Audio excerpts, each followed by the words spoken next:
श्रीमन नारायण नारायण हरि हरि। श्रीमन नारायण नारायण हरि हरि। 5 कृत्यों का प्रतिपादन, प्रणव एवं पंचाक्षर मंत्र की महत्ता, ब्रह्मा विष्णु द्वारा भगवान शिव की स्तुति तथा उनका अंतर ध्यान होना। ब्रह्मा और विष्णु ने पूछा, प्रभु सृष्टि आदि 5 कृत्यों के लक्षण क्या है, यह हम दोनों को बताइए। भगवान शिव बोले, मेरे कर्तव्यों को समझना अत्यंत गहन है, तथापि मैं कृपा पूर्वक तुम्हें उनके विषय में बता रहा हूँ। ब्रह्मा और अच्युत, सृष्टि, पालन, संहार, तिरोभाव और अनुग्रह, ये 5 ही मेरे जगत संबंधी कार्य है जो नित्य सिद्ध है। संसार की रचना का जो आरंभ है उसी को सर्ग या सृष्टि कहते हैं।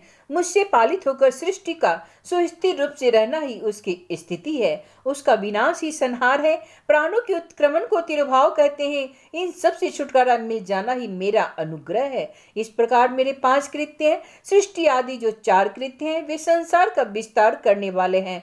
5वां कृत्य अनुग्रह मोक्ष का हेतु है, वह सदा मुझ में ही अचल भाव से स्थिर रहता है। मेरे भक्तजन इन 5 कृत्यों को 5 भूतों में देखते हैं। सृष्टि भूतल में, स्थिति जल में, संहार अग्नि में, तिरोभाव वायु में और अनुग्रह आकाश में स्थित है। पृथ्वी से सबकी सृष्टि होती है, जल से सबकी वृद्धि एवं जीवन की रक्षा होती है, आग सबको जला देती है, वायु सबको एक स्थान से दूसरे स्थान को ले जाती है और आकाश सबको अनुग्रहित करता है। विद्वान पुरुषों को यह भी है इसी रूप में जानना चाहिए। इन 5 कृत्यों का भार वहन करने के लिए ही मेरे 5 मुख है। 4 दिशाओं में 4 मुख है और इनमें के बीच में एक 5वां मुख है।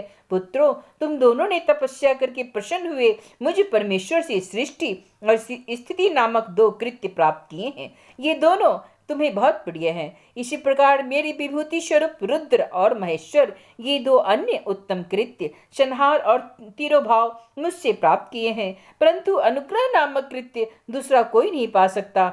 रुद्र और महेश्वर अपने कर्म को भूले नहीं हैं, इसलिए मैंने अब उनके लिए अपनी समानता प्रदान की है। वे रूप, वेश, कृत्य, वाहन, आसन और आयुध आदि से मेरे समान ही है। मैंने पूर्व काल में अपने स्वरूप भूत मंत्र का उपदेश किया जो ओंकार के रूप में प्रसिद्ध हुआ। वह महामंगलकारी मंत्र है। सबसे पहले मेरे मुख से ओंकार प्रकट हुआ था जो मेरे स्वरूप का बोध कराने वाला है।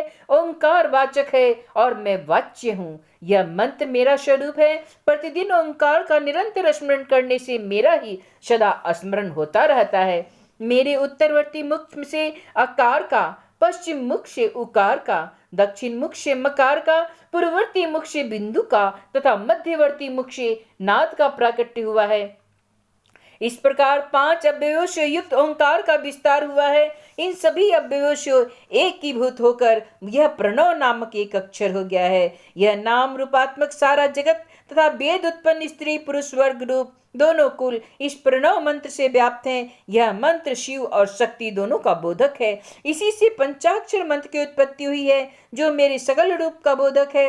वह अकार आदि क्रम से और मकार आदि क्रम से क्रमशः प्रकाश में आया है। ओम नमः शिवाय, यह पंचाक्षर मंत्र है। इस पंचाक्षर मंत्र से मातृका वर्ण प्रकट हुए हैं जो 5 वेद वाले हैं। उसी से शीरो मंत्र सहित त्रिपदा गायत्री का प्रकट हुआ है। उस गायत्री से संपूर्ण वेद प्रकट हुए हैं और उन वेदों से करोड़ों मंत्र निकले हैं। उन मंत्रों से भिन्न भिन्न कार्यों की सिद्धि होती है, परंतु उन प्रणव एवं पंचाक्षर से संपूर्ण मनोरथों की सिद्धि होती है। इस मंत्र समुदाय से भोग और मोक्ष दोनों सिद्ध होते हैं। मेरे सकल स्वरूप से संबंध रखने वाले सभी मंत्र राज साक्षात भोग प्रदान करने वाले और शुभ कारक है।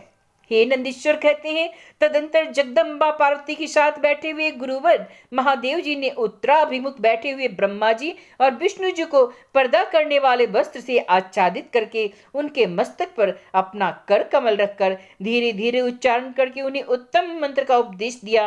मंत्र तंत्र में बताई हुई विधि के पालन पूर्वक 3 बार मंत्र का उच्चारण करके भगवान शिव ने उन दोनों शिष्यों को मंत्र की दीक्षा दी। फिर उन शिष्यों ने गुरु दक्षिणा के रूप में अपने आप को ही समर्पित कर दिया और दोनों हाथ जोड़कर उनके समीप खड़ी हो उन देवेश्वर जगत गुरु का स्तवन किया। ब्रह्मा और विष्णु जी बोले, प्रभु आप निष्कल रूप हैं, आपको नमस्कार है। आप निष्कल तेज से प्रकाशित होते हैं। आपको नमस्कार है। आप सबके स्वामी हैं, आपको नमस्कार है। आप सर्वात्मा को नमस्कार है, अथवा सकल स्वरूप आप महेश्वर को नमस्कार है। आप प्रणव के वाच्यार्थ हैं, आपको नमस्कार है। आप प्रणव लिंग वाले हैं, आपको नमस्कार है। सृष्टि पालन संहार तिरोभाव और अनुग्रह करने वाले आपको नमस्कार है। आपके 5 मुख हैं, आप परमेश्वर को नमस्कार है। पंच ब्रह्म स्वरूप 5 कृत्य वाले आपको नमस्कार है। आप सबकी आत्मा है, ब्रह्म है। आपके गुण और शक्तियां अनंत हैं, आपको नमस्कार है। आपके सकल और निष्कल 2 रूप है। आप सद्गुरु एवं शंभु हैं, आपको नमस्कार है। इन पदों द्वारा अपने गुरु महेश्वर की स्तुति करके ब्रह्मा और विष्णु ने उनके चरणों में प्रणाम किया।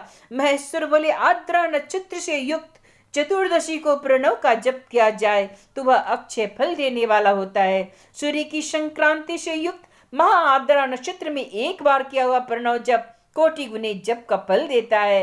मृगशिरा नक्षत्र का अंतिम भाग तथा पुनर्वसु का आदि भाग पूजा, होम और तर्पण आदि के लिए सदा आद्रा के समान ही होता है। यह जान लेना चाहिए, मेरा लिंग का दर्शन प्रभात काल में ही, प्रातः और संगव मध्या के पूर्व काल में करना चाहिए। मेरे दर्शन पूजन के लिए चतुर्दशी तिथि निशित व्यापनी अथवा प्रदोष व्यापनी लेनी चाहिए, क्योंकि परवर्तनी तिथि से संयुक्त चतुर्दशी की ही प्रशंसा की जाती है।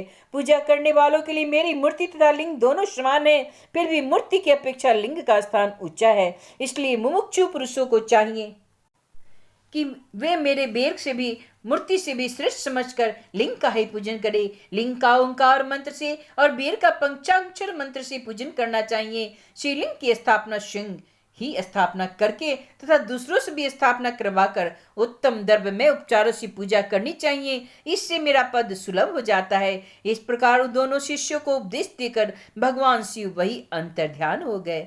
श्रीमन नारायण नारायण हरि हरि, श्रीमन नारायण नारायण हरि हरि।